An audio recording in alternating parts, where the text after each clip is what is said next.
Hello, and welcome to another episode of Solipsist Watched. I'm your host, the Social Solipsist, and this week I watched John Wick Chapter 2 from 2017.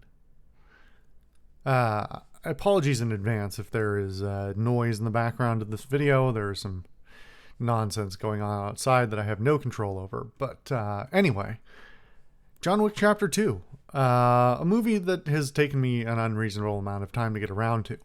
But I think I've mentioned John Wick 1 and my feelings on it before in this series, but I'm going to reflect on it a little bit anyway because I think the context is important. But before that, just for reasons of pointing out why I finally got around to it, it came up recently. The John Wick series came up in the last couple of days because of the untimely passing of Lance Reddick, who's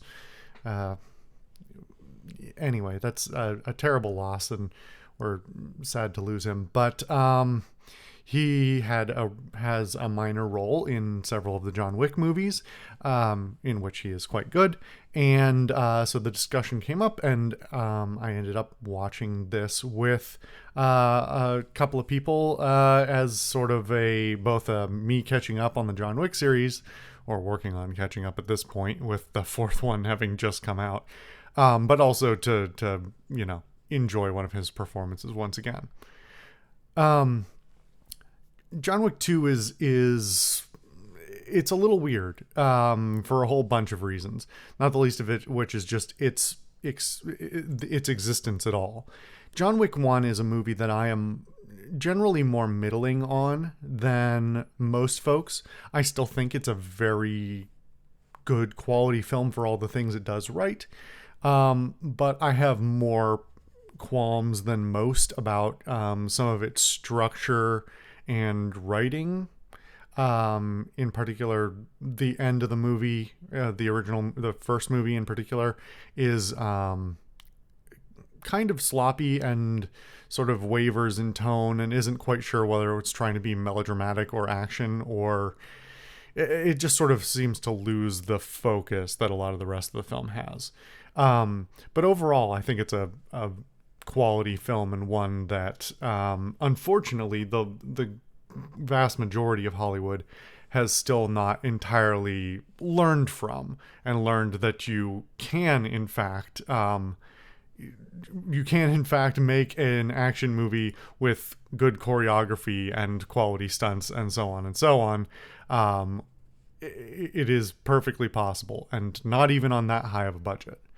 I also want to point out the connections because while 2 is not directed by David Leitch, I'm not sure how to pronounce his name again. It's not directed by him, but the first one is. He has an uncredited co-director on that one.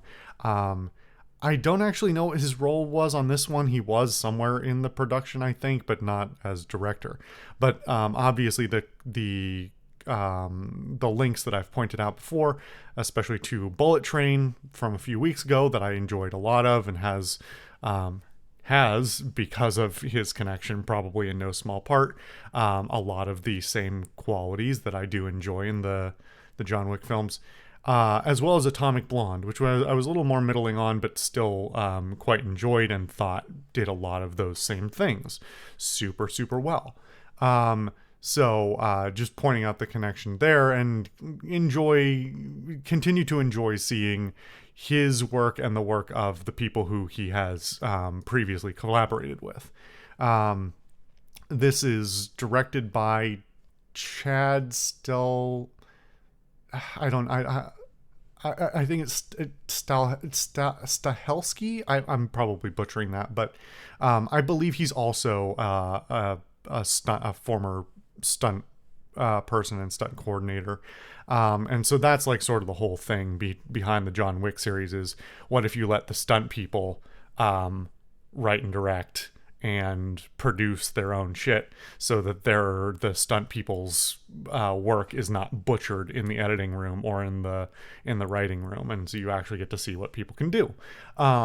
And obviously, this film continues in the vein of being able to show off the talents of a lot of stunt people. Um, of course, it's worth also acknowledging all the people who are not by trade stunt people. Keanu Reeves and a bunch of other people in this movie and the previous movies have obviously had extensive stunt training, but by training our actors first. Um, all of the actors in this film, I think, are just just very good. Like they waver a little bit sometimes in some of their acting, but like generally speaking, serve their roles really well. Um, uh, it was interesting in particular to see have Common as a sort of foil to John for a substantial amount of the film. Um, Common's been in a lot of movies over the years, and I generally think he's sort of okay. Um, and it is in part because of good directorship, sort of hard to tell when it's actually him versus another stunt stand-in doing some of his stunt work. But I have to say that mostly because of a very minimalist script, Common's acting talents are not, or acting shortcomings are not as apparent, and it does appear that he himself is doing some amount of the actual stunt work as well. So the acting between Keanu Reeves and Common is actually really excellent, and I'm very happy to see his inclusion. There's a bunch of other fascinating casting decisions and or cameos. Obviously, I already talked about Lance Reddick being in here as the I don't know what his title is actually. He's sort of the head desk person at the Continental. Lawrence Fishburne is also in here in a fun, weird nod to obviously the Matrix films. Ruby Rose is in here as a silent antagonist as well. An interesting casting, but I think she does really well. And then Franco Nero, of all of the weird castings, who is an actor of some niche renown, who I believe is probably if anyone's seen him, it's in Django Unchained, but he's actually a spaghetti western star from the 60s. And so to see him continue to get some roles in Hollywood and stuff is just kind of fun as a weird nod. And then there's some returning characters and stuff who are all really quite good. Like I mentioned before, the film is careful to sort of keep itself relatively simple in structure, as well as relatively simple in its dialogue and try and keep from overcomplicating things. I will say that I actually, in some ways, like this movie a lot better than the first one. I think pacing wise, this film does a lot more to develop the structure of the world, to develop some of the references to people and places and the powers that are in force upon the world. Whereas where in the first one, you really just have like local organized mob, whatever. Here you get a lot more sort of factions and players and people who are aware of John and John is aware of. Unfortunately, it doesn't go quite as far as I might like. Again, this is probably to keep the scope limited and not get out of hand and not spend too much time sort of in the nitty gritty. But I would have liked to see a little bit more development of some of the primary antagonist factions and get a better understanding of what the stakes are for various players, including John. Um, this is the story develops in a way that I think can be a little abrupt at times, and I think possibly the most unfortunate thing about this film is the abruptness of its end. Um, the movie is not short; it's 2 hours long, or very nearly, minus the credits. But the credits hit, and I went, "Oh, what the hell?"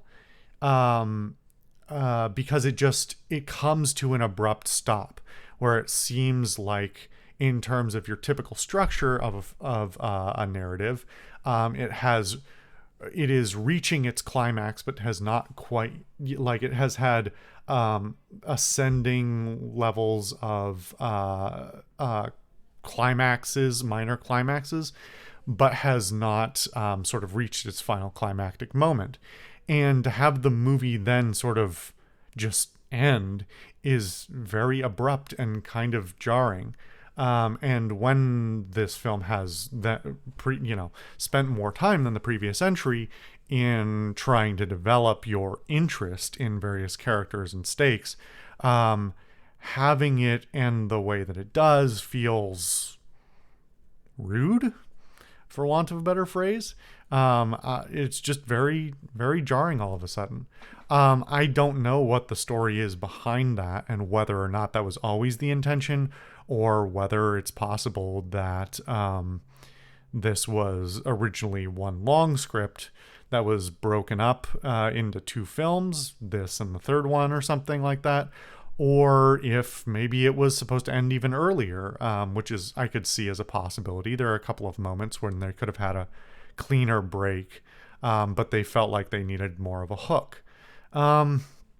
So to have it have that abrupt end is, I think, especially stark given the very traditional structure of the first one, where you have a very traditional structure, like down to the minute. One of those things that is often bandied about but not always followed is that, like, the 26-minute mark is the moment when the movie starts. It's the final call to the ascent of the hero to the call to action, and the start of the second act, more or less.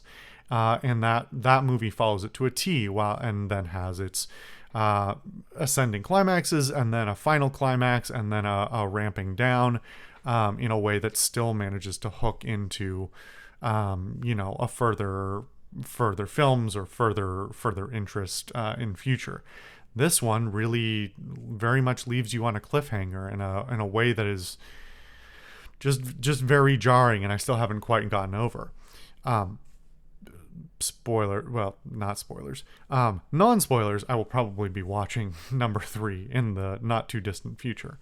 So I'll find out soon enough whether or not it just feels like they should have just continued the film, because that sort of remains to be seen.